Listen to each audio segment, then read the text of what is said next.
This video is brought to you by Devout Decals, makers of reusable Catholic art for your home altar, your bedroom, and your home classroom.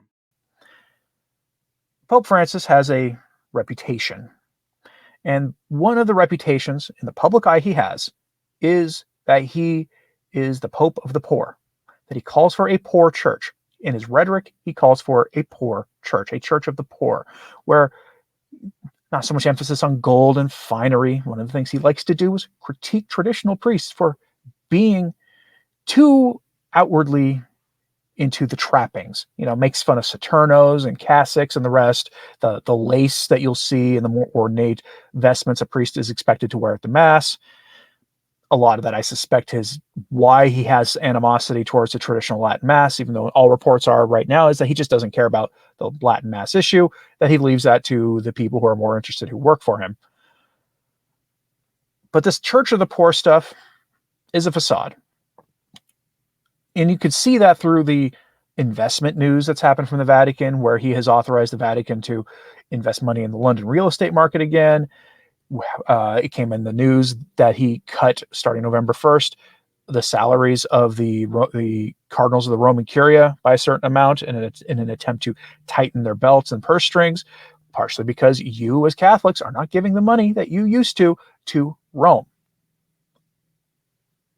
If Francis would preach the Orthodox faith and stop using the money to cause scandal in the church, I'm sure people's purse strings would open again. At least some would. And it's completely right and just for someone who preaches a church of the poor, but is running the church, to be concerned with finances. After all, he's supposed to be safeguard the material treasures of the church and not undermine the ability of the church to do basic things like to keep the lights on or send missionaries out and all these other things that do cost money. But it's a facade. It is still a facade. And we know this because of the jet setting he does, is traveling around the world to give all these addresses, and with a lot of just the weird focus on money that he has. But there's another story that came out, and this is being reported by Gloria TV. And it has a headline we have to be careful with, it has the story. You have to be careful with how we talk about this here. But the headline is Archbishop Bergoglio and the Money of Monsignor Gonzalez. Francis is being accused of having stolen money from priests. And I don't mean like take their salary. I mean, took their material wealth, whatever material wealth they may have had. This is from the time when he was the Cardinal Archbishop of Buenos Aires. Whenever Archbishop Aguirre publishes a letter, I always tell you about how he was the Archbishop of La Plata in Argentina. And whenever Bergoglio would offer some heretical take on some situation on how to fix it, it was always Hector Aguirre as Archbishop of La Plata who would step forward and say, no, we're going to do the Catholic thing. And he was the one who, after Francis won that conclave, Hector Aguirre was hit retirement age, and his resignation letter that he's required by canon law to submit to the Pope was accepted within hours, when oftentimes these things take at least a few days. So it was pretty clear that Francis was waiting for this one, right? We're talking about that time period here. Francis was a known element, and you wonder why he doesn't ever return back to Argentina. This is one of those little stories that will tell you exactly why he never returns to Argentina. So here's the article. It's not long. It's a Glory TV thing.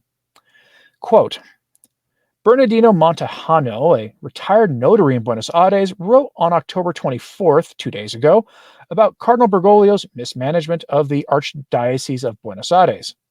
Montejano recalls that Cardinal Bergoglio's, quote, heart was on the left while his wallet was on the right. Like the cat of the Roman poet Trulusa, who was a socialist when fasting, but a good conservative when eating. He recounts a case in which Montejano personally intervened as a notary.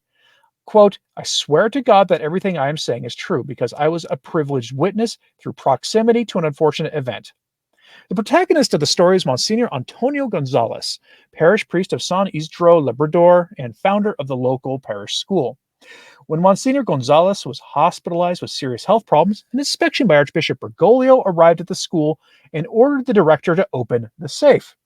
The director declared that everything belonged to the school except for an envelope marked Father G, which contained the parish priest's savings for his retirement, about $22,000 American.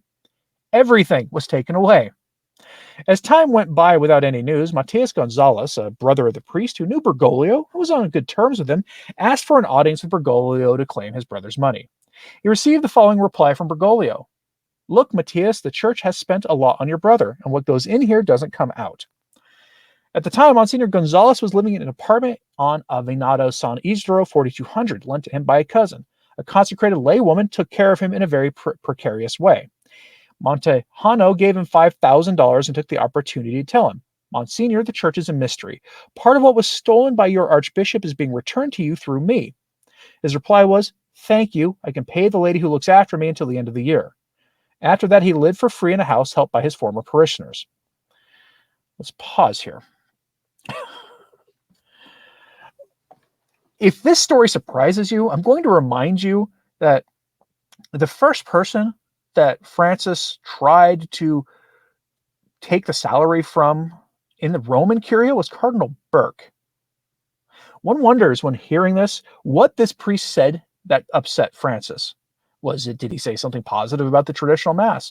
Did he say something against, say, Aparecida? If you know what Aparecida was, a big conference that happened in Argentina that Bergoglio was a major player at.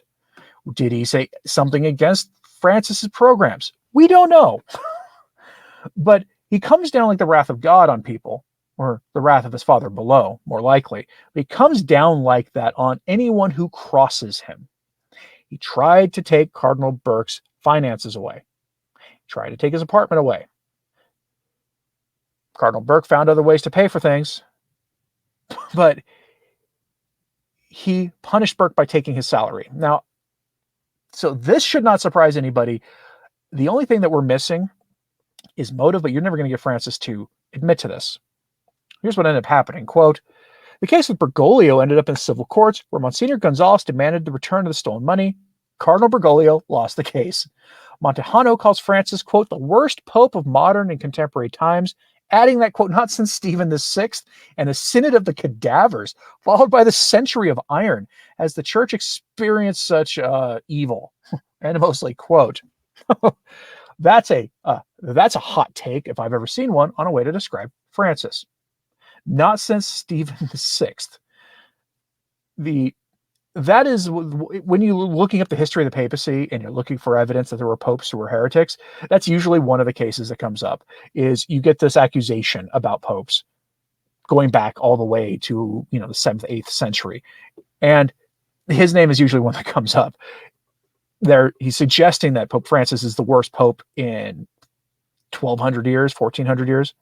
It's a remarkable statement, and he takes great risk doing it because this story gets back to Francis. He could be laicized. I don't think he's going to be, but he could be. He takes the same risk saying that Father Joachim Heimerl takes whenever he writes any of his letters to correct the errors coming out of Rome today.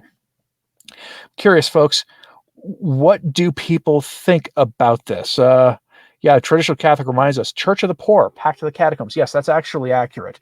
The language of the Church of the Poor comes from the Jesuits, and it comes from the Pact of the Catacombs, and there's a lot of overlap there.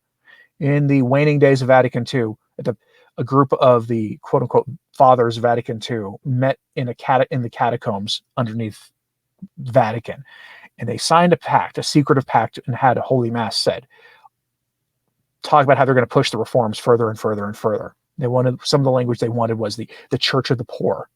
Very liberation theology inspired stuff that they were doing. After the Pan-Amazon Synod in 2019, a group of cardinals, including one surviving cardinal or something from the 60s, so the guy was ancient, went down to the same catacombs and renewed the Pact of the Catacombs. To give you an idea. So this stuff is nothing new. That entire line of thinking has been a problem the church has been dealing with for a very long time.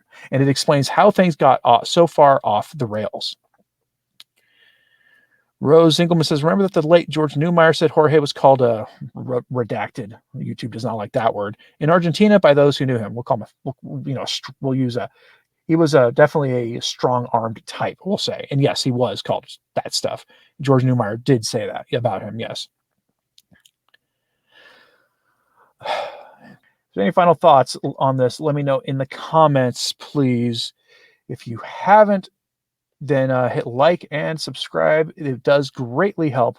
As sharing this on social media, that helps too. As always, pray for the church. I'm Anthony Stine. Ave Maria.